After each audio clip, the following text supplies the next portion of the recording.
So, you want to write a historical novel, but you don't know where to start in terms of researching your book.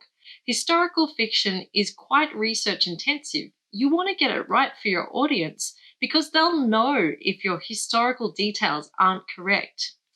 Well, I'm here with some tips for you on how to research a historical novel. Hit subscribe, hit the bell button, and stay tuned for more writing videos.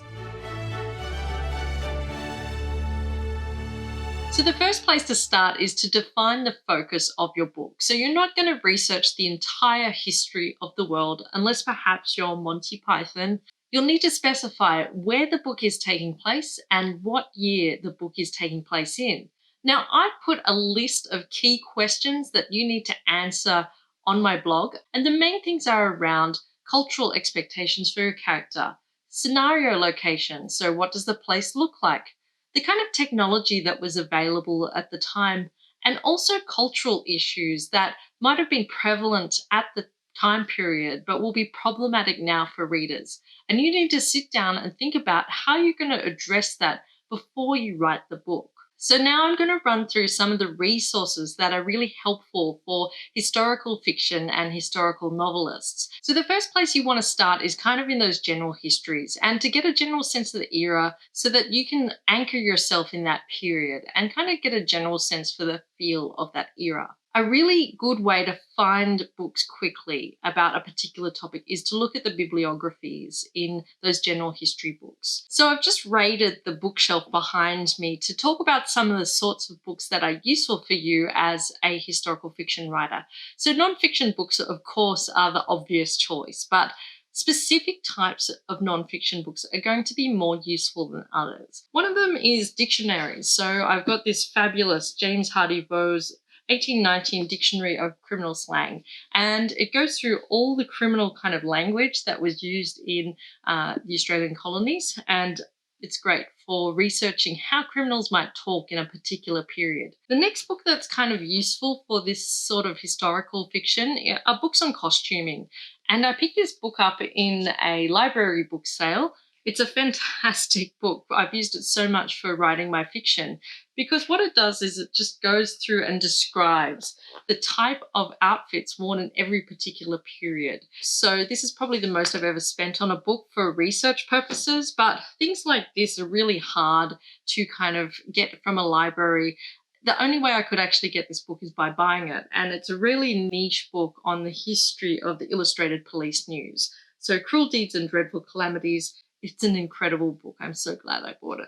The other sort of book that is really helpful are photography and illustration books. So art books are fantastic for doing research, but also kind of getting the mood of a historical time. Now, the obvious one is websites. You can do a Google search. Yes, I have used Wikipedia in my research, I know.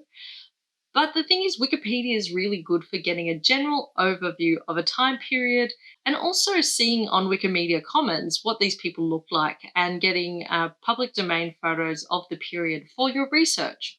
So it's not without its use, but certainly you will need to dig deeper than Wikipedia if you're writing historical fiction. Another thing I use quite often for historical research are maps. So I actually purchase maps of Victorian London and I write all over them with post-it notes. I plot out my story using the maps, and there's a reason for that. If a character is in a certain location, you can find out what landmarks they would have passed, what bridges they would have gone over. Was this a rotten part of town or was this a rich part of town? And that's really easy to see on a historical map. So I highly recommend that for historical novelists. Another really great resource are first-hand documents. Now, you might not go so far to be handling rare first-hand documents at your state or national library for your book. Some people do go and do that, especially if you're writing a book based on a historical figure. Museums are great for this. They've got such great exhibitions with curated items on display, which can give you a general sense of a period or the costuming or some of the paintings that might have happened in the period. It's important to document this. If you go to a museum if you can, take photos. If not, take detailed notes. Make sure you're abiding by the museum rules.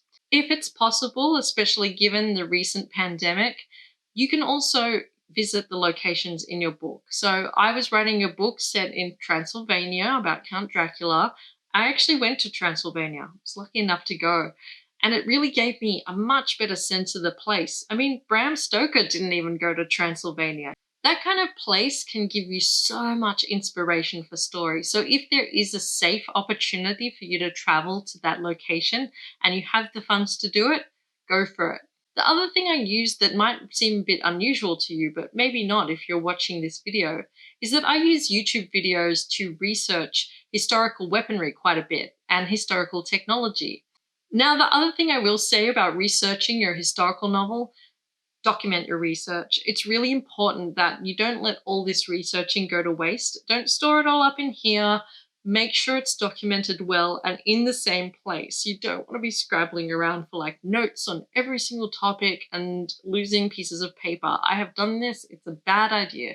I keep all my research organized in one notebook for the book or a particular topic, and then OneNote, the actual software, for a lot of my other online research. So it's all in the one place. Finally, I will talk really briefly about how to integrate that research into your fiction. What you don't want to have in historical fiction is what I call a tour guide character.